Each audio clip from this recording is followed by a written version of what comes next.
Welcome back, everyone. I'm Jordan Giesecke, and this is The Limiting Factor. In my last video on EV charging, I said that Teslas tend to see no noticeable range loss from supercharging. That appears to conflict with a recent report from Geotab, which states that DC fast charging doubles annual degradation rates. So, did I get it wrong? In short, based on the information we have so far, no. And a closer look at the Geotab data appears to support that. Before we begin, a special thanks to my Patreon supporters, YouTube members, and Twitter subscribers, as well as Rebellionaire.com. They specialize in helping investors manage concentrated positions. Rebellionaire can help with covered calls, risk management, and creating a money master plan from your financial first principles. The first thing to note about the Geotab data is that it's fleet data. That is, it's collected from vehicles that are used for business operations rather than personal vehicles. Why does that matter? Because as I showed in my last video on EV charging, around half of the degradation that occurs in an EV battery pack is simply due to the passage of time, or calendar life, rather than being used, or cycle life. On average, most personal EVs are driven 11 to 13,000 miles per year, whereas most fleet EVs are driven 20 to 30,000 miles per year or more. If that holds true for Geotab's fleet data, their vehicles would show much more degradation per year due to the extra charge and discharge cycles, which would exaggerate the impact of supercharging compared to a personal vehicle. The second thing worth noting about the Geotab data is that it includes three classes of EV: multi-purpose vehicles, which are light vans, passenger vehicles, and trucks. Notably, many of the multi-purpose vehicles have terrible degradation rates compared to passenger vehicles, which is what most individuals typically drive. Just by eliminating those vehicles, it would significantly improve the 2.3% per year average degradation rate to maybe around 2%. If we filtered the data even further to just Tesla vehicles, it would likely show even lower average degradation rates, but the data is unfortunately anonymized. With that said, interestingly, later in the report, Geotab does mention Tesla above a graph that shows how much more frequent DC fast charging is becoming in their fleet data. They state, quote, "The fluctuations seen in 2020 were largely driven by the high concentration of Tesla models and their early adoption of the high-power supercharger network. Since then, a broader range of vehicle models has entered the market, with the capability to accept higher charging power rates." End quote. Why does that matter? Besides the graph showing the increase in DC fast charger usage, just below it was another graph showing that average peak charging power also increased between 2020 and 2025. Between 2020 and 2025, the vast majority of Tesla's chargers were 250 kilowatts and remained unchanged during that time period. And in another part of the Geotab report, they state that degradation rates improved between 2020 and 2023, from 2.3% to 1.8%, and have now reverted to 2.3%. What all this indicates to me is that it's the non-Tesla vehicles and more aggressive usage patterns that are driving the higher degradation rates in Geotab's fleet data. And Geotab comes to a similar conclusion, but with more generic wording about high-power charging in newer EV models and degradation rates varying significantly by model. The third thing worth noting about the Geotab report, which is the main thrust of the report, is that high-power DC fast charging above 100 kilowatts is the single largest stressor, leading to degradation rates of up to twice that of the less frequent, lower-power charging group, 3% versus 1.5% per year. Let's take a closer look. I'm not sure why a 100 kilowatt peak charge rate was chosen as the cutoff, but in my view, it wasn't the best way to parse the data. That's for two reasons. First, a 100 kilowatt charge rate for an 80 kilowatt hour battery in a Model 3, for example, would have a drastically different stress load than a 100 kilowatt charge rate for a 120 kilowatt hour battery in a Cybertruck. A better measure may have been to use C rate, which would be the charging power divided by the battery pack size. For the Model 3 versus Cybertruck, that would be 1.25 C versus 0.83 C, a 50% difference in stress for the same 100 kilowatt charge rate.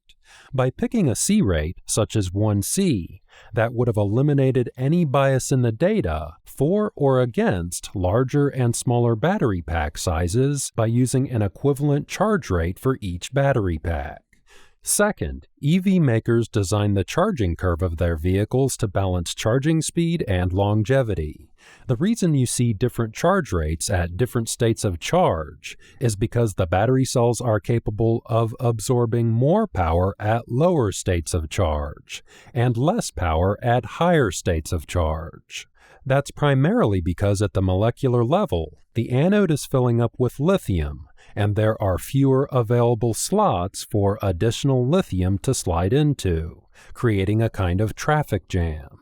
So my understanding is that whether you charge at 250 kilowatts at a 5% state of charge or 50 kilowatts at an 80% state of charge, you're placing roughly equal stress on the battery for each unit of energy transferred, because it's still charging along the same speed versus longevity slope. I could be wrong, but there were no notes made in Geotab's report to address that.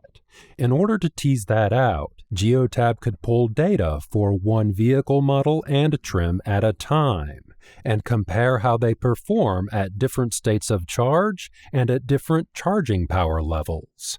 Instead, the report looks at a bucket of data for nearly 24 different vehicle types and usage patterns. On that note, besides the 100 kilowatt charging power threshold, the Geotab report also divided the fleet data by how often DC fast charging was used, regardless of charging power. The cutoff was 12% of charging sessions, which for the average personal vehicle driven 12,000 miles per year or 250 miles per week would mean fast charging about once every 2 months. That's a good cutoff for a low-usage cohort, but the leap from 12% of sessions to the remaining 88% of potential sessions creates a discontinuity. In other words, it's comparing the best and worst cohorts, with no moderate usage cohort. For example, if the less than 12% cohort averages 6% of sessions, and the remaining 88% averages 30% of sessions, which is quite possible based on the overall average of 25%, that would mean a 5x difference between the low and high usage cohorts. That's quite a spread. And a moderate usage cohort would tell us more about the degradation versus usage slope. In summary, let's review the 3 key points from the Geotab data and its implications. First, the simple fact that its fleet data may have exaggerated the impacts of charging compared to personal use. That's because fleet vehicles are driven more miles per year, which means more charge and discharge cycles, resulting in proportionally higher degradation due to usage rather than calendar aging. Second, nearly 24 vehicles are included in the data, which includes vehicles with wildly differing degradation rates. Newer multi-purpose vehicles are increasing the average degradation rate, which means the data isn't representative for Tesla vehicles, which are typically among the best in terms of degradation. Third, the selection criteria used to divide the different fast-charging cohorts was imprecise and discontinuous. That is, fast charging power in kilowatts isn't a reliable indicator of how hard the battery is being pushed.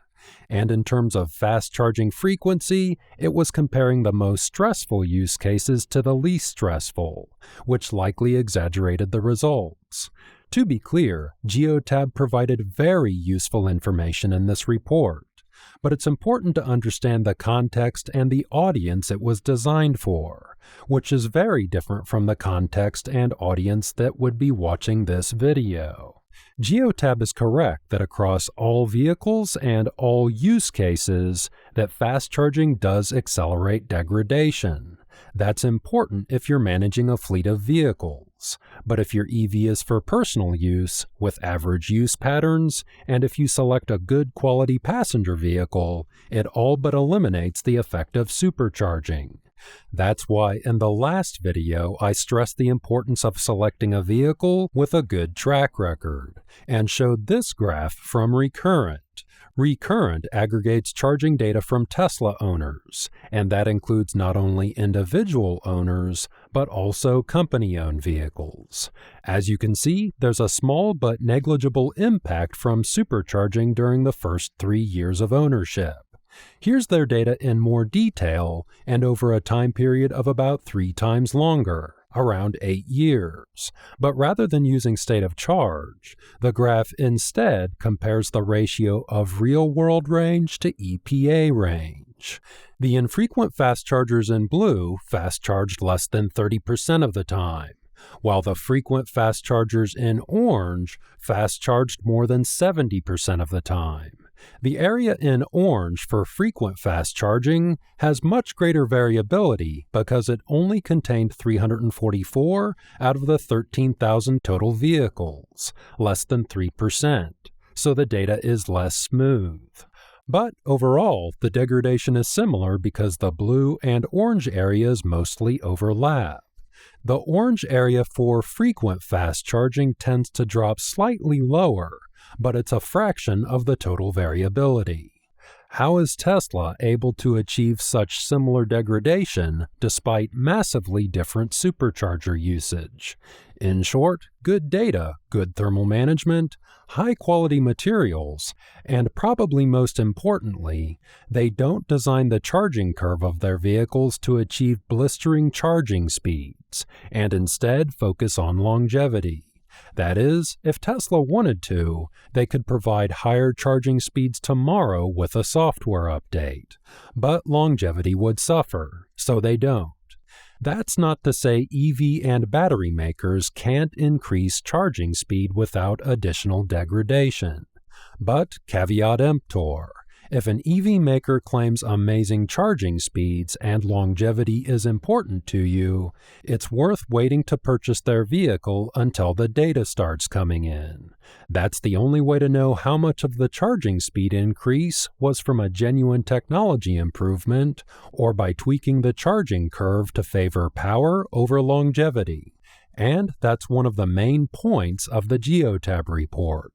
Newer EVs are coming out with higher charging rates, and their customers are using fast charging more.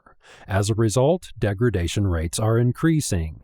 That may be exaggerated by the potential fleet effect with the Geotab data, so it may be a canary in the coal mine.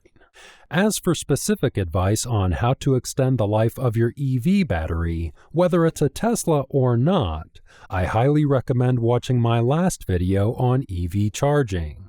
I tried to keep the advice as simple as possible, and the information has stood the test of time well. As a final note, some people will likely point out that Tesla's charging advice states that you should charge your vehicle at home when possible, and try to use superchargers just for road trips and long drives. In my view, Tesla should just leave that advice out of the owner's manual. That's for 2 reasons. First, while it is true that if most of your charging is done at a supercharger, it can reduce cycle life for some people. But people generally supercharge because they must supercharge.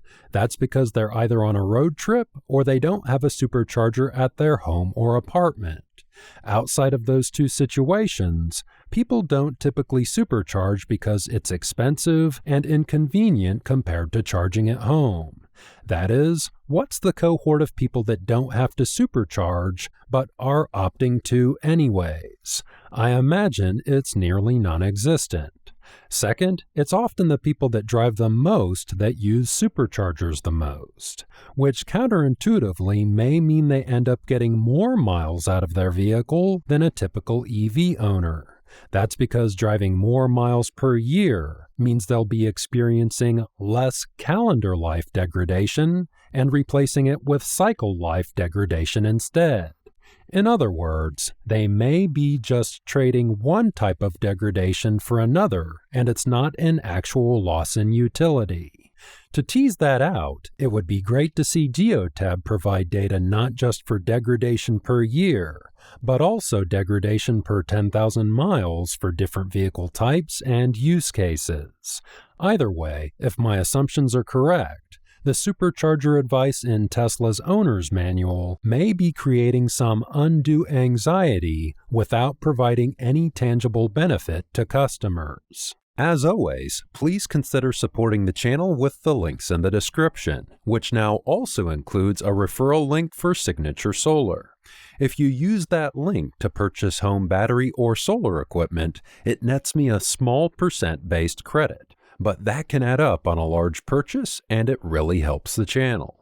On that note, a special thanks to my YouTube members, ex-subscribers, and all the other patrons listed in the credits. I appreciate all of your support and thanks for tuning in.